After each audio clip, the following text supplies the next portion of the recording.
Te damos la bienvenida, Lorenzo Zaccaria, miembro del Grupo de Investigación Humanística Ibérica de la Universidad de Lisboa, con el trabajo Damião de Joyce, Hispania. Adelante, por favor.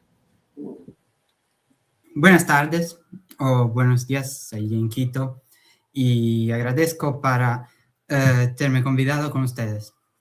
Yo soy Lorenzo Zaccaria y me fue pedido que presente en este espacio mi investigación doctoral y que la relacione, si es posible, con el mundo de las Américas.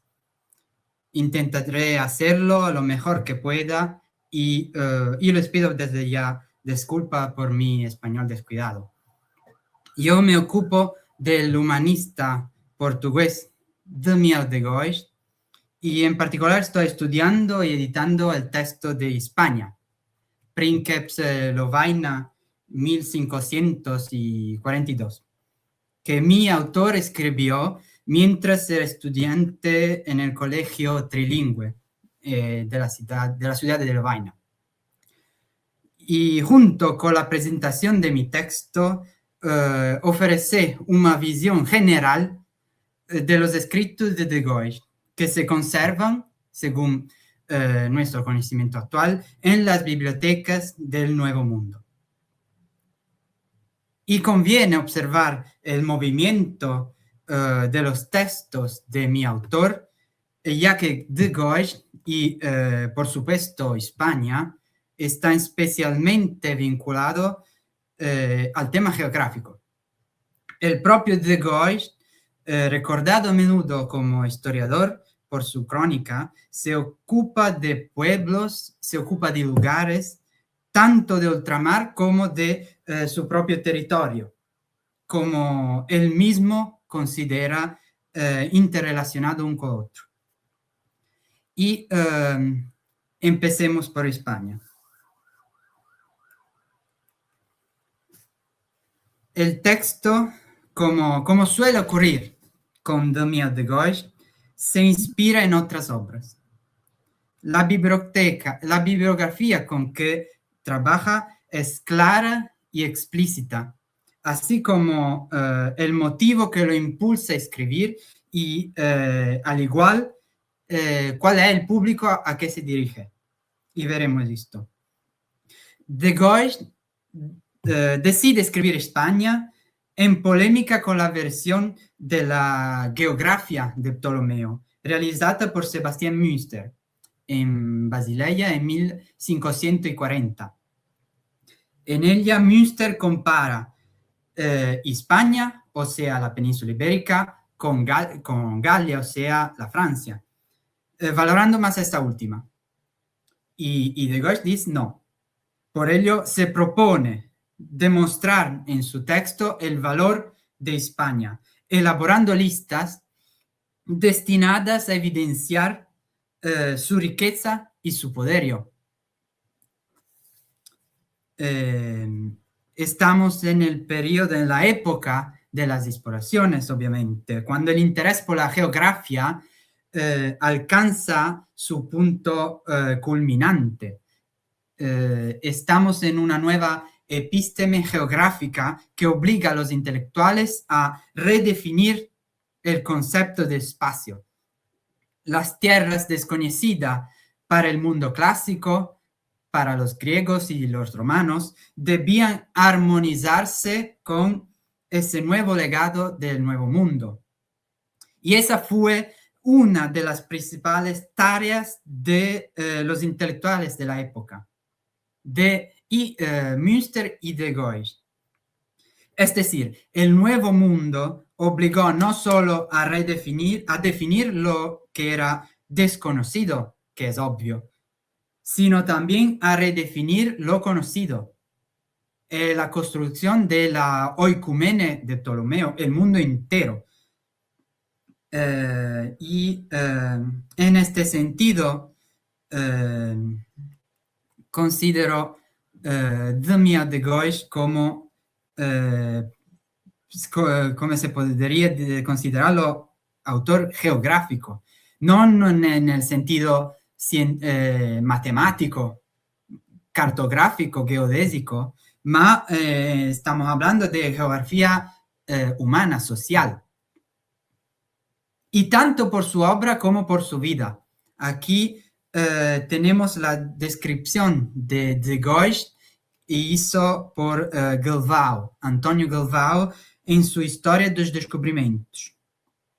Aquí tenemos el texto en original y aquí su traducción en castellano. No es necesario leer todo el texto entero. El que interesante es ver Damião de Goix descrito como un auténtico explorador, como un Magalhães, un da Gama, como un Vespucci. Y no por sus obras, ma por su vida, que aquí coinciden. Esto es más importante que ver y acreditar todos los lugares que Galvão atesta el ter visitado. Y España encarna precisamente este movimiento. Pero además de su valor intelectual, geográfico y económico, hay que considerar su dimensión política. Y Münster y de Goix. ¿Por qué? Esto es importante porque la edición de Sebastián Münster no es solamente la edición, una edición filológica de Ptolomeo. Es algo más, así como de Goix y España no es simplemente un texto regional que se ocupe únicamente de los reinos comprendidos entre Portugal y Galicia al este y las Baleares en el Mediterráneo. Sigue siendo una obra geográfica, pero por dos razones fundamentales. En primer lugar, el mundo panibérico presentado por de Goix se inscribe en el horizonte del Sacro Imperio Romano Germánico de Carlos V. De que él, de Goix, se siente parte activa. No obstante, portugués, pues proyectaba pasar el resto de su vida en Flandres, concretamente en Lovaina. Aunque pocos años después se vio obligado a regresar a Lisboa. Entonces estamos también en los años 40, cuando recomienzan las guerras itálicas entre Francisco I y Carlos V. Entonces hablar de Galia y España no es neutro. Y en segundo lugar, las riquezas de España son también las riquezas que proceden de las colonias. Entonces, tanto el territorio continental como insular, todo España. Por esto aquí las listas incluidas en España, que podrían sembrar parecer datos, en que se incluye las aristocracias, los santos de España, la clase intelectual. Pero de Goix aquí dice muy poco sobre el patrimonio económico producido en el territorio de la península ibérica, porque depende en gran medida de las importaciones que proceden de ultramar, que llegan a los puertos de Lisboa y Sevilla y que hace parte de este mundo. Y entonces de Goix construye el que es España y su poder a partir de Marineo Sículo, de Lucio Marineo Sículo. Pero añade también elementos derivados de su experiencia personal. Conviene recordar que tuvo experiencia directa en el comercio internacional desde los 20 años, cuando ejercía como aviador de fazenda en Amberes. Y también, obviamente, añade toda la parte de Portugal que no es incluida en Marineo Sículo. Entonces, este texto que a primera vista podría parecer una lista de datos de interés puramente histórico, es en realidad un elemento importante del debate geográfico de la época, en el que participaban muchos de los intelectuales como Hummel de Gois y como Sebastian Münster. Y con esto voy a pasar a la segunda parte de mi intervención. Yo he incluido aquí la lista de todas las primeras ediciones de sus obras que se conservan en las Américas, o sea, en el norte, en el centro y en el sur de América.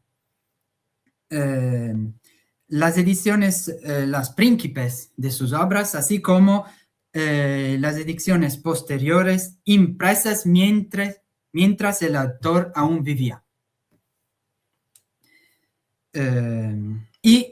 A nadie sorprenderá si digo desde el principio que hay dos países que conservan estas obras en particular.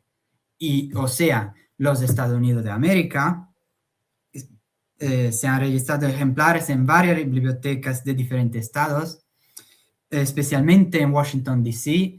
y en New York, o estado de New York, no solamente en la ciudad de New York. Y por supuesto, Brasil, y en particular la Biblioteca Nacional de Río de Janeiro, que ya fue mostrada por mi colega Vinicius. Aquí están las primeras obras de Damien de Gois, las cuales claramente no se conservan porque a muchas pocas copias sobrevivieron hasta hoy. La mayoría de esas copias están en Europa. Por ejemplo, del Eclesiaste tenemos solamente una copia que está en Oxford. Entonces no estamos sorprendidos, pero desde ya, a partir del Commentari Rerum Gestarum in India Chitragangen, vimos que se encuentran copias sobre todo entre Brasil y Estados Unidos.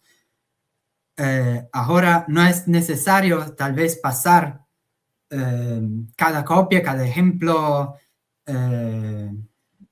por cada libro, pero el que es interesante es ver a dónde están estas copias de libro y observar junto que con la materia del autor y sus libros se sobrevive trazas de la historia de la crítica. Aquí podemos ver libros traídos por estudiosos de Gois de la materia, como Barbosa Machado, y veremos Elizabeth Hirst, que tuvieron un impacto entonces concreto, físico, en el autor, trayendo copias en las bibliotecas, los lugares que frecuentaban. Aquí tenemos las traducciones de Commentari Rerum en italiano y en alemán en los Estados Unidos. La Fides, que es el libro sobre la Etiopía, aquí la primera y aquí la segunda edición. Y aquí está las copias de España, que claramente es el libro que más me compete. Siempre entre los Estados Unidos y Brasil. Y el que interesante, esta lista es extraída por los estudios de Francisco Leitz Faria, que es un texto que fue escrito hace algunos años. Y por esto es siempre necesario, obviamente, verificar el que está incluido aquí. Porque es obviamente una obra exterminada de toda la biografía del autor. Por ejemplo, aquí se habla de una copia conservada en Harvard, ofrecida según Elizabeth Hirst, que fue biógrafa de Damián de Gois, con la dedicación del autor, entonces con nota autógrafa de Gois. Yo fui intentar encontrar esa copia que ahí está. Aquí podemos ver la copia conservada en Harvard con la nota de Damián de Gois a Joaquín Polites. Joaquín Polites, que fue su compañero cuando el autor estudiaba en Padova y después se ha convertido al luteranismo. Se convertido al luteranismo después el estudio en Padova, pero antes de escribir España. Entonces vimos que las relaciones entre los dos no fue interrumpida después de la conversión de Polites. Y así sigue, continuando con la bibliografía de Gois. Tal vez puedo aprovecharme a la conclusión más adelante. Aquí vemos las otras obras, siempre continuando entre la Biblioteca Nacional de Río de Janeiro y Congress Library o James Ford Bell en Minnesota, en los Estados Unidos. Y por concluir, aquí tenemos las crónicas de Don Manuel y las crónicas de Don João. Obviamente la cuarta parte, ¿por qué? Porque de Gois publicó la crónica en cuatro partes,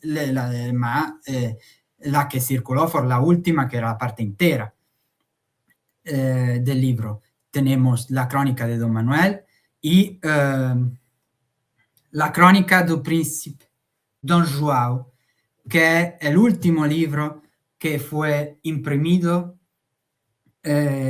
aunque el autor estaba vivo antes del proceso de 1570 hasta el 74. Con esto voy a concluir mi intervención y gracias por su amable atención.